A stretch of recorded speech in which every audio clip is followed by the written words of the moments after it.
Alguien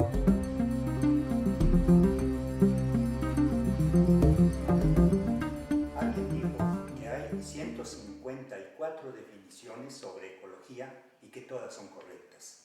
Este es un término que cada vez está más presente en nuestro lenguaje cotidiano, aunque su uso y su definición no sea correcta del todo. Para el lector común, no especialista, ¿qué es la ecología? Bueno, la ecología en primer lugar es un campo del conocimiento, esto es una rama de la ciencia y básicamente lo que se trata es de explicar cómo están distribuidos los organismos en el planeta, sus diferentes ecosistemas y las causas que determinan esta distribución. Y en pocas palabras, básicamente es el estudio de cómo interactúan los organismos, los seres vivos, entre ellos y su medio ambiente. Y esto ya más recientemente incluye al propio ser humano. Esto de que haya cientos de definiciones sobre el tema de ecología obedece justamente a hacer énfasis en diferentes aspectos. Probablemente en algunos casos se habla más de la distribución de los animales, en otros casos más el de las plantas, pero lo que es claro es que la esencia de la ecología es explicarnos por qué están los seres vivos donde actualmente se encuentran. Y hay áreas de la ciencia, que incluso de la propia ecología, que tratan de explicar por qué estuvieron otras especies antes de las que actualmente conocemos. Entonces, si consideramos que hay un estimado de cerca de 10 millones de seres vivos en todo el planeta, la pregunta es cómo están distribuidos esos 10 millones de organismos, ¿no? Entonces, no es nada raro pensar que hay tantas definiciones como organismos puede existir, ¿no? ¿Ecología y ecologismo son lo mismo? ¿Son antagónicos, son complementarios? O dicho de otra manera, ¿un ecologista hace ecología? Pues no. Ecología, como ya lo mencionamos hace un momento, tiene que ver con los estudios científicos que explican la distribución de los seres vivos. Y el ecologismo más bien es como una especie de corriente social, de una manifestación de la sociedad que se ve organizada de diferentes formas. Pueden ser manifestaciones a favor de conservar el medio ambiente, tiene que ver con la conservación de las especies, pero no necesariamente son lo mismo. ¿Por qué? Porque los científicos que nos dedicamos a la ecología estamos más concentrados en explicar las causas iniciales, las básicas, fundamentales, para explicar lo que ya mencionamos hace un momento. El ecologismo es un movimiento social, esencialmente. Ahora, que haya ecólogos que en sus ratos, en algún momento, se dediquen a hacer alguna manifestación, existen, pero no quiere decir que sean ecologistas. Pero yo no conozco ningún ecologista que haga investigación científica en el área de la ecología. No son antagónicos en esencia, si lo vemos de un aspecto más amplio social, pues justamente los ecologistas lo que tratan de llamar la atención es los múltiples problemas ambientales que tenemos en el mundo y estas corrientes están apareciendo en todas partes del mundo, por lo tanto. También hemos escuchado mucho sobre el deterioro ambiental y su impacto en la desaparición de muchas especies. ¿Cuán grave es este deterioro? ¿Estamos en una crisis y de alguna manera esta puede ser revertida? Pues esto de la crisis ambiental no es un fenómeno nuevo, es un fenómeno que podemos remontar hacia muchos años, décadas incluso, y justamente lo que empieza a ocurrir en todo el mundo es que los recursos naturales que son utilizados para la producción de muchos bienes que utilizamos todos los días, todos los seres humanos, llega un momento en que las poblaciones humanas empiezan a crecer de manera muy importante y obviamente se empiezan a requerir cada vez más recursos, ¿no? Recursos que tienen que ver, por ejemplo, muy asociados, por ejemplo, con los bosques. Cuando hablo de bosques, hablo de todo tipo de ecosistemas, bosques templados, bosques tropicales. Y regularmente lo que hacemos nosotros es ir a esos bosques, utilizar los seres vivos, los recursos naturales que ahí tenemos, los aprovechamos, los manufacturamos y los transformamos en los bienes que tenemos actualmente. Esto obviamente, si consideramos la población actual, que estamos hablando cerca de más de 7.000 millones de personas y todos requiriendo recursos, naturalmente esos recursos en muchas partes del mundo ya no existen, pero por otro lado toda la actividad humana a su vez genera una serie de desechos, una serie de contaminantes. Entonces, cuando nosotros hablamos del deterioro ambiental, no solamente es la pérdida de bosques o de especies, sino también todos aquellos factores que causan contaminación. Y lo que es más importante es que esta contaminación, este deterioro de los sistemas naturales, pues cada vez está más cerca de todo el mundo. Es decir, todo el mundo conoce un río contaminado, un bosque deforestado, la pérdida de alguna especie, la contaminación de los mares, la contaminación que hacen las industrias, etc. ¿Por qué? Porque hay muchas manifestaciones, como pueden ser muchas enfermedades, que están asociadas justamente a esos fenómenos del deterioro ambiental. Y actualmente el gran fenómeno que está ocurriendo es esto que le llaman el cambio climático. Este cambio climático que todo el mundo lo que se imagina es un planeta más caliente y más seco, pues es lo que están prediciendo justamente aquellos científicos que se dedican a este campo. De tal manera que muchos fenómenos que nosotros hoy vemos, como inundaciones, como lluvias en épocas que no esperábamos que hubiera lluvia, etcétera, pues mucha gente lo atribuye justamente a estos cambios climáticos globales que están afectando pues, la vida cotidiana de las personas. En ese sentido, pues sí estamos en una situación de crisis, estamos en una situación difícil para muchas partes del mundo. Hay países, por ejemplo, que ya no tienen bosques naturales, primarios. ¿Qué quiere decir de estos primarios? Pues bosques naturales que fueron producto de la evolución natural de los seres vivos.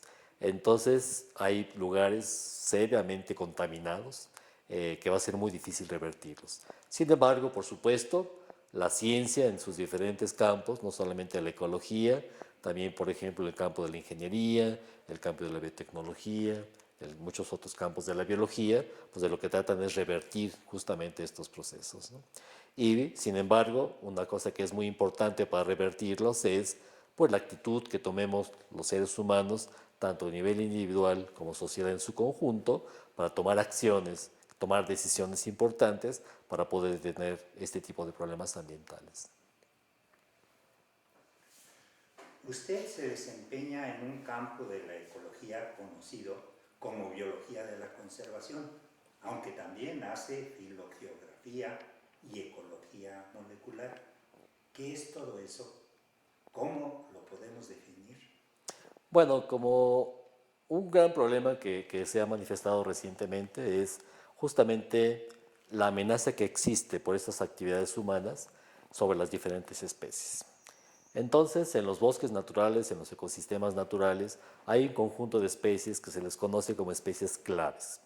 ¿Por qué claves? Porque juegan un papel muy importante en el ecosistema.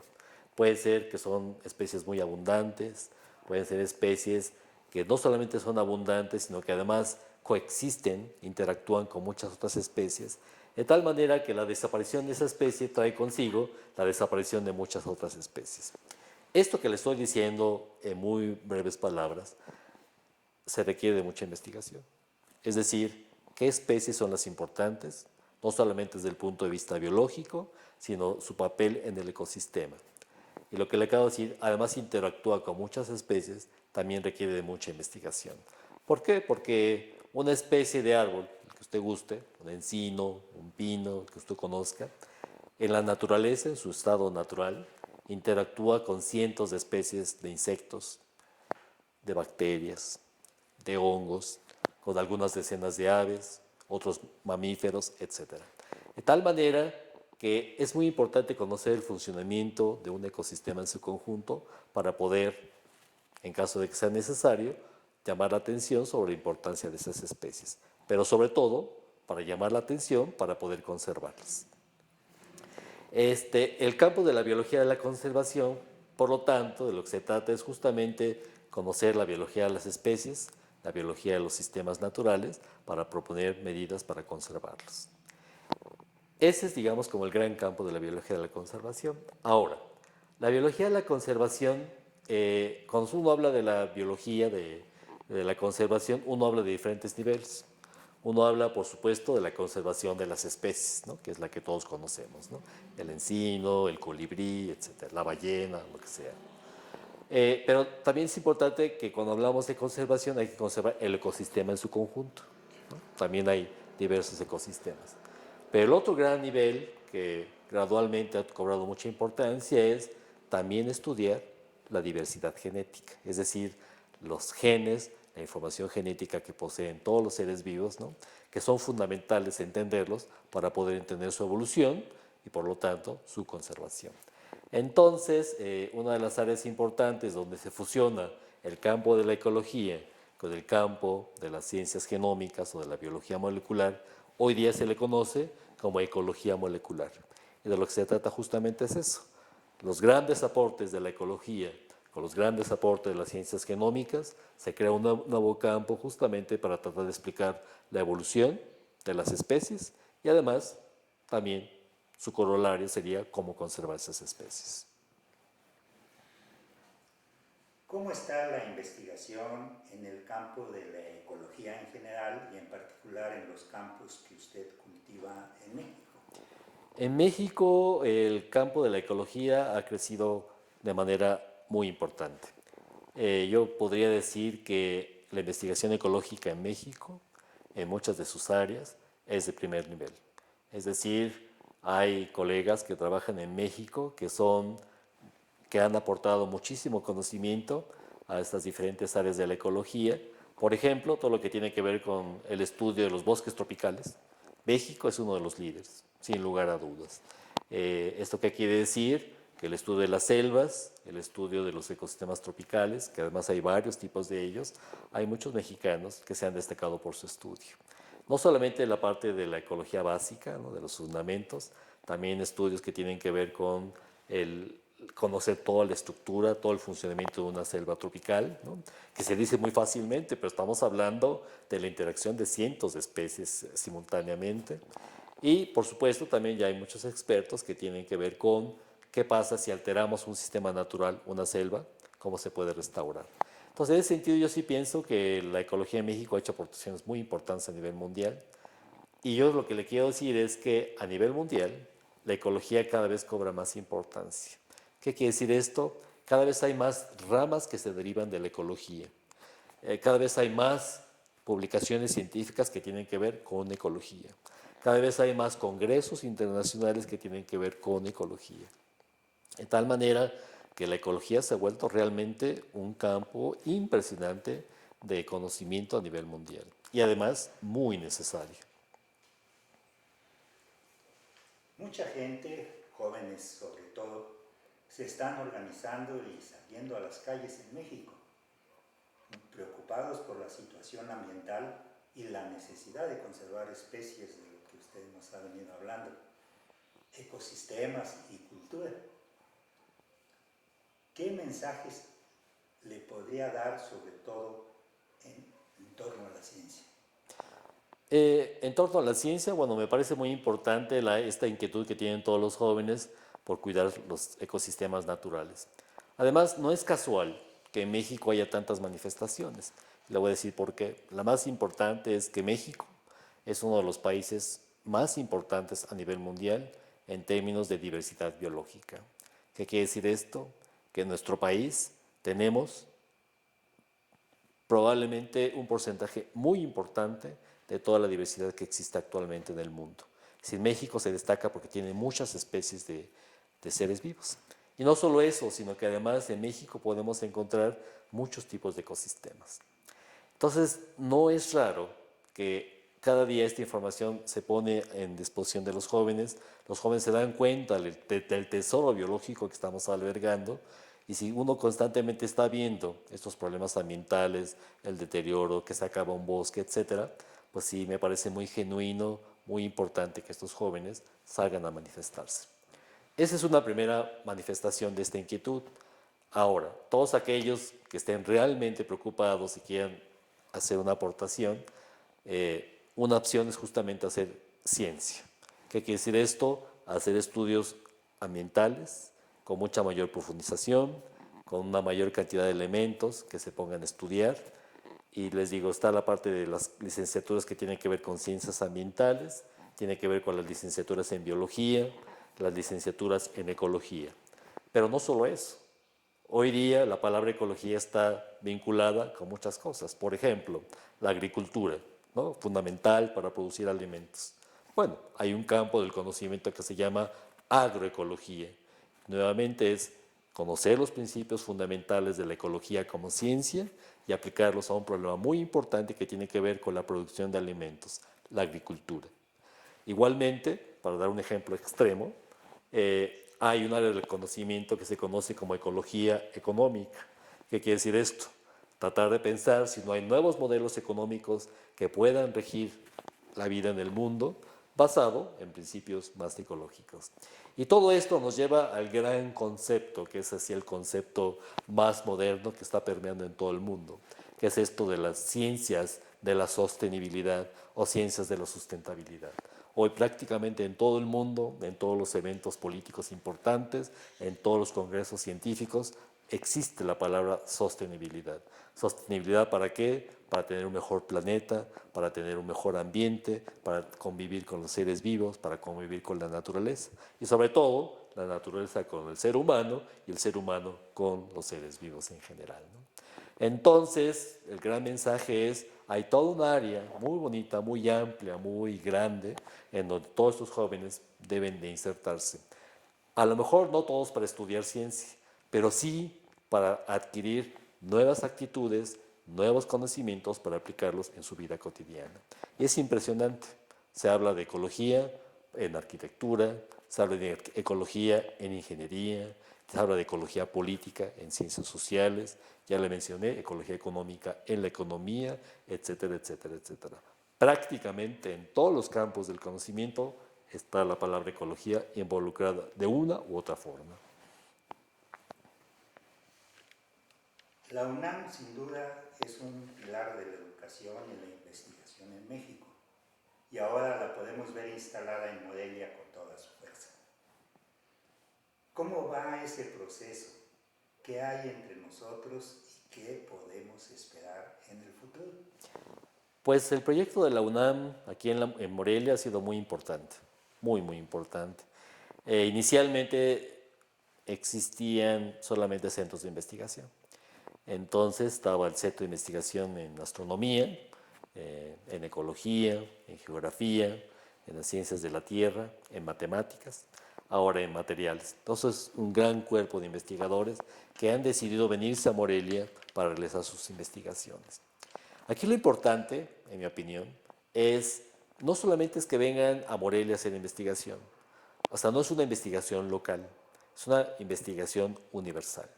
Es decir, mucha de la ciencia que se hace aquí es una ciencia que es aplicable a cualquier proceso que esté involucrado en las áreas que les acabo de mencionar.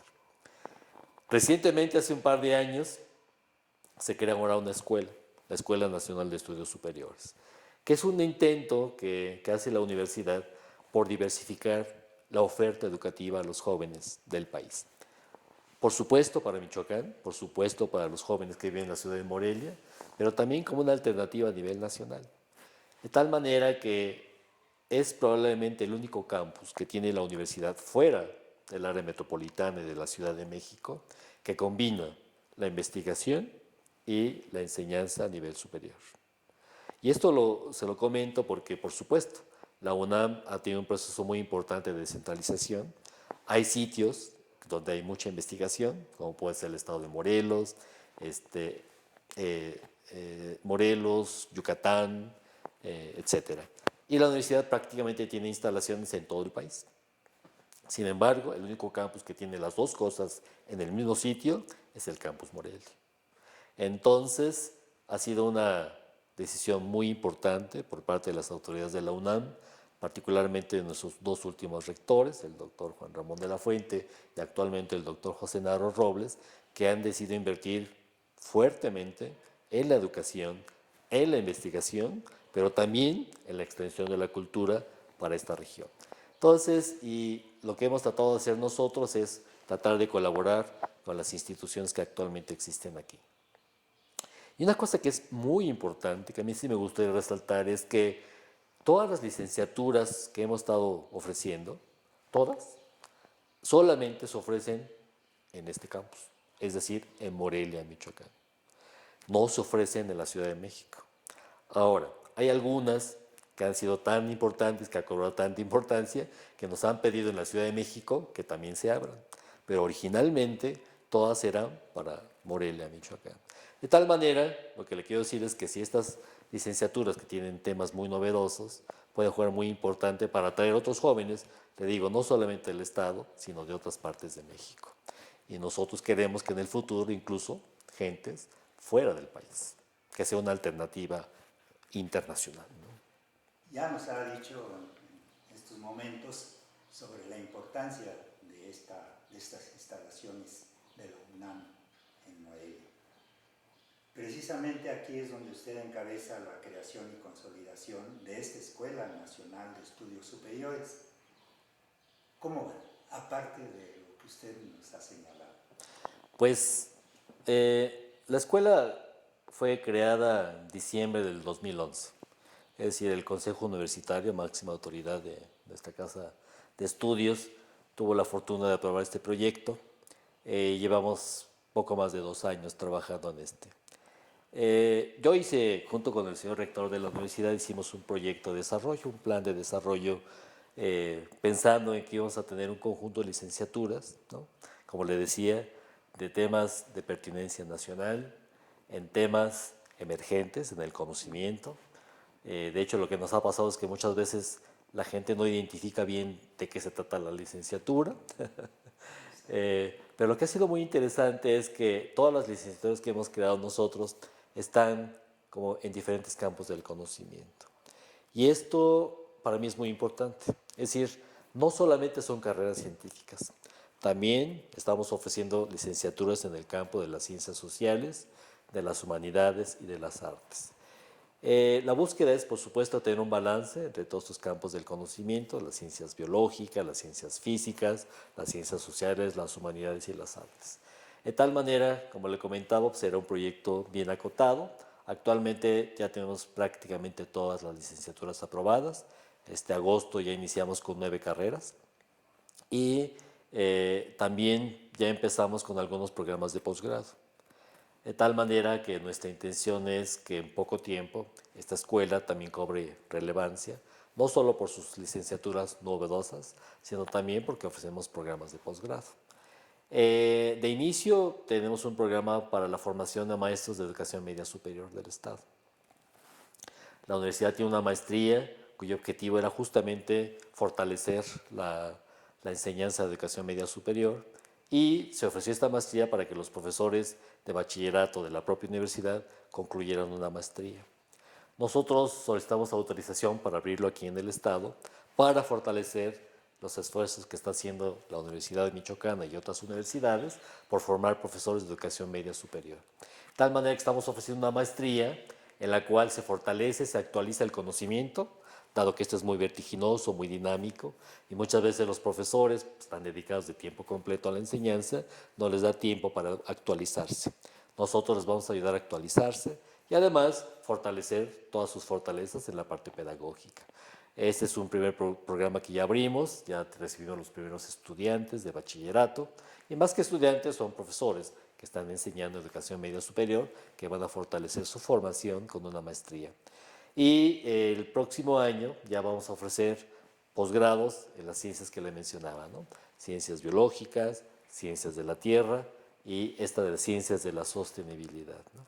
De tal manera que además de las licenciaturas, tenemos los programas de posgrado y una cosa que es muy importante, también vamos a tener todo este programa de extensión universitaria, en la cual pues, queremos traer eventos que se realizan en la Ciudad de México, traerlos aquí a la ciudad de Morelia y de alguna forma complementar con toda la actividad cultural que ya hace el gobierno del Estado, que ya hacen otras entidades universitarias como la Universidad Michoacana, pero que de alguna forma el traer otras alternativas yo creo que va a ser muy sano.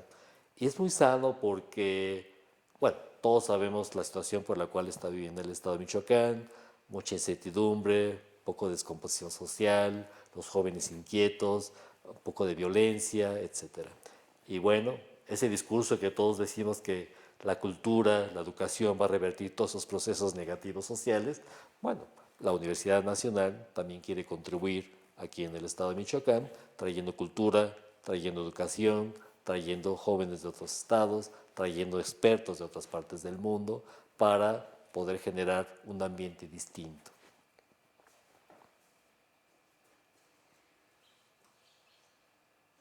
jóvenes están en el trance de elegir carrera.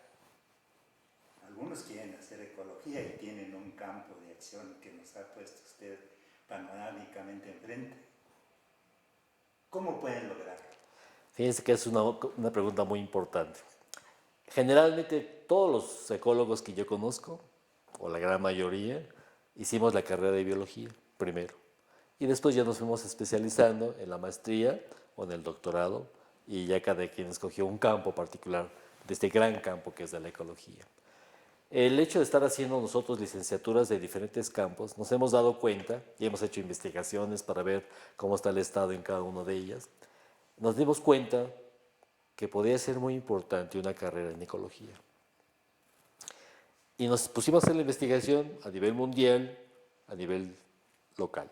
En México solamente hay 3 entidades, 3 universidades que dan la licenciatura en ecología. O sea, 3. Incluso la magnitud del problema que yo le mencionaba, que es mundial, pues nos pareció que eran pocas universidades.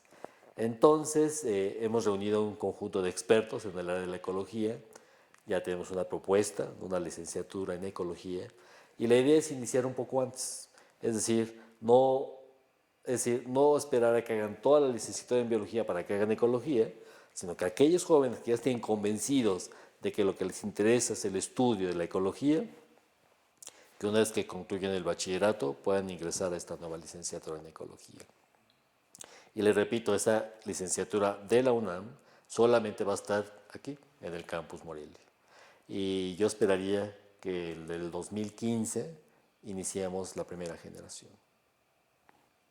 ¿Cómo andamos en México?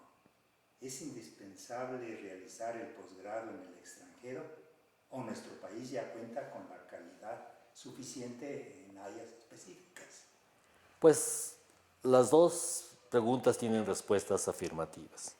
En México hay una calidad excepcional, se lo repito y se lo puedo asegurar, en prácticamente todos los campos del conocimiento. Sean ciencias, sean ciencias sociales, sean las humanidades, sean las artes. Realmente en México estamos muy bien preparados. De eso estoy muy convencido. Sin embargo, para la formación de un joven siempre es muy importante salir de su país. Yo sí creo que los jóvenes tienen que salir a conocer el mundo. Y eso definitivamente les va a cambiar toda la perspectiva. No de lo que se van a dedicar, la perspectiva de vida. Yo efectivamente estuve en Japón varios años, realizando estudios de doctorado y después de postdoctorado.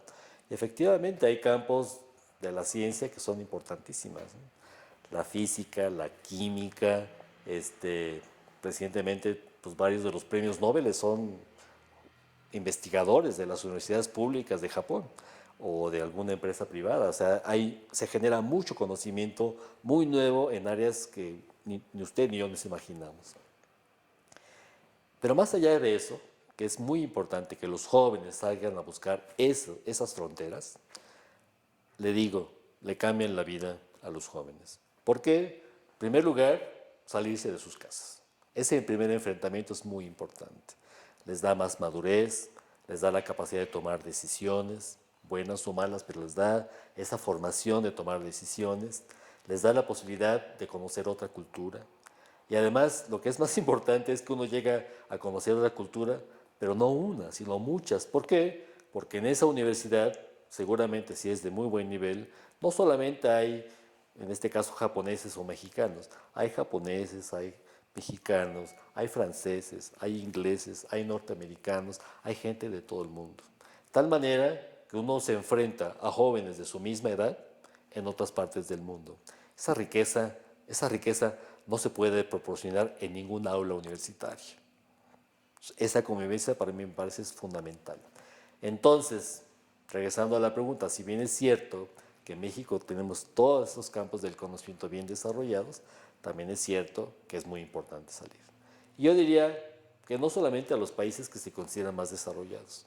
Yo creo que hay otras partes del mundo que también hay que conocer, y en particular el que quiera estudiar ecología seguramente va a querer estudiar algún sistema natural en un país que no es de primer mundo. ¿Por qué? Porque son los países que tienen más sistemas naturales sin explorar. Yo hace un momento le decía que se estima que en todo el mundo hay cerca de 10 millones de especies. Bueno, lo que también le tengo que decir es que más del 80% de esas especies nadie las ha estudiado. Es decir, el desconocimiento sobre la biodiversidad, no de México también, pero del mundo es impresionante. Y lo que también hay que decir es que la biodiversidad de esos países muy desarrollados ya está muy estudiada. Entonces, claro, ahí se hace otro tipo de investigación, más de las cosas que platicábamos, ¿no? De cómo utilizar la biología molecular, las ciencias genómicas aplicadas a la ecología, ya se hace una investigación mucho más sofisticada, mucho más elaborada, mucho más formal, con más modelos, etc. Pero lo otro es igualmente importante.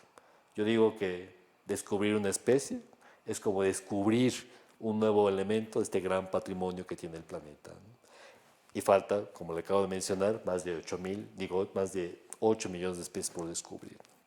Yo digo, ahí hay un campo fértil para cualquier joven que quiera estudiar o biología, o ecología, o ciencias ambientales, o áreas afines, ¿no? Sabemos que a usted interesa mucho la divulgación de la ciencia. Inclusive la Universidad Michoacana, en algún sentido, le ha reconocido esta actitud. En esto participa con artículos, con programas de radio, libros, entre otras cosas. ¿Considera que los científicos deben dedicarle parte de su tiempo a la divulgación? Sí, bueno, la respuesta es sí. Ahora, yo digo que no todos los científicos, pero bueno, diciendo que sí, ante la pregunta que usted me hace, en México también hay excelentes científicos divulgadores, muy buenos, que han sabido atraer jóvenes, incluso niños, sobre ese mundo que es como una caja oscura para mucha gente, que es la ciencia. Ahora, lo que también hay que decir, y eso han ayudado también pues, prácticamente todos los medios de comunicación, es que cada vez más la gente sabe más de ciencia, aunque pareciera o no lo sintiera así, ¿no? Todos los días hablamos de ciencia, aunque no queramos. Hace rato dijimos cambio climático, eso es un tema científico. Hace rato dijimos inundaciones, eso es un tema científico. Hace unas semanas dijimos temblores, eso es un tema científico. Ya todo el mundo habla de la escala de Richter, hablan de la escala de no sé qué, qué relación tiene, hablan de las placas tectónicas. ¿Sí me explico? O sea, naturalmente el lenguaje científico tiene que ser parte de la ciudadanía. Es decir, para mi gusto, todo el mundo hablamos de ciencia todos los días. Y lo que hacemos algunos científicos es hablarles de las cosas que no salen en los medios de comunicación. Bueno, entonces esto es muy importante. Pero también algo que es muy importante es que la ciencia se ha popularizado. Y esto ha sido una cosa muy rica. ¿Por qué? Porque prácticamente, le digo, en todos los medios siempre hay algo de ciencia de la cual se escribe, se habla o se piensa. Y lo que ha ocurrido es que ya hay un campo de especialización que tiene que ver con la divulgación de la ciencia. Es decir, hay un conjunto de colegas que ya no les interesa tanto la ciencia y se dedican a hacer divulgación de la ciencia. Hay comunicólogos que les parece que el tema de la ciencia es fundamental y entonces se dedican dentro de su campo de la comunicación a la comunicación de la ciencia. De tal manera que gradualmente hay más y más expertos en esto de divulgar la ciencia. Y eso es muy importante porque el científico, si bien dedica cierto tiempo a divulgar, a dar conferencias, a dar pláticas, el 90% de su tiempo está dedicado a entender nuevos problemas, a descubrirlos y a formar estudiantes, a nuevos jóvenes científicos. Entonces también es muy importante que la gente que se dedica a la comunicación entienda más de ciencia y que la divulgue, ¿no? Y seguramente la van a hacer mejor. ¿Por qué? Pues porque están formados para comunicar. Entonces, si saben comunicar, pues va a ser muy fácil que comuniquen la ciencia. Yo lo único que les digo a estos amigos comunicólogos es que si tienen duda, le pregunten a un científico antes de escribir un artículo o de hacer un documental o de escribir o de leer algo, ¿no? Y eso es muy importante. Por eso yo creo que cada vez más los jóvenes les va a interesar la ciencia, gracias a esta labor conjunta que hacen comunicadores, divulgadores, científicos, ¿no? Y eso es muy importante. Además de la ciencia, ¿qué otros campos de la cultura cultura le interesa? Bueno, me interesan muchas cosas. Me interesa mucho la literatura, me interesa el cine, el teatro. Ahora, para ser honestos, no acudo frecuentemente a estas cosas, pero sí leo mucho. Yo creo que dentro de los científicos que yo conozco, bueno, me- yo podría decir que soy un buen lector. Prácticamente cualquier novedad literaria que llegue, trato de adquirirla, comprarla, leerla. Y de hecho, pues tengo una muy buena comunicación con otros científicos que les gusta leer literatura para discutir, platicar, claro, acompañado siempre de algo más que los libros, ¿no? Pero bueno, yo puedo decir que sí soy un lector, digamos, no tan disciplinado como quisiera, pero leo bastante. Y por cuestiones sociales, por distintas razones, sí voy mucho a exposiciones de diferentes obras, ¿no? Pintura, fotografía, etcétera, ¿no? Y ahora, como director de la escuela, también acudo a muchos eventos académicos importantes que tienen que ver con la cultura, ¿no? ¿Por qué? Pues porque justamente lo que queremos nosotros es promover la cultura entre los jóvenes y bueno, lo que hace toda la gente que tiene tiempo es dedicarle tiempo a la cultura, ¿no? De hecho, le voy a decir una cosa adicional. En la Escuela Nacional de Estudios Superiores Unidad Morelia, este proyecto que está a mi cargo actualmente, acabamos de decidir que un joven egresado de nuestra escuela tiene que haber cumplido con un conjunto de actividades culturales. Tiene que haber leído un cierto número de libros, tiene que haber acudido a un cierto número de conciertos de música de diferente naturaleza, a un conjunto de exposiciones de diferente naturaleza, etcétera. Todo lo que tiene que ver con cultura tiene que ser parte de su formación, aunque no sea curricular, ¿no? Y entonces, pues también los profesores queremos dar el ejemplo.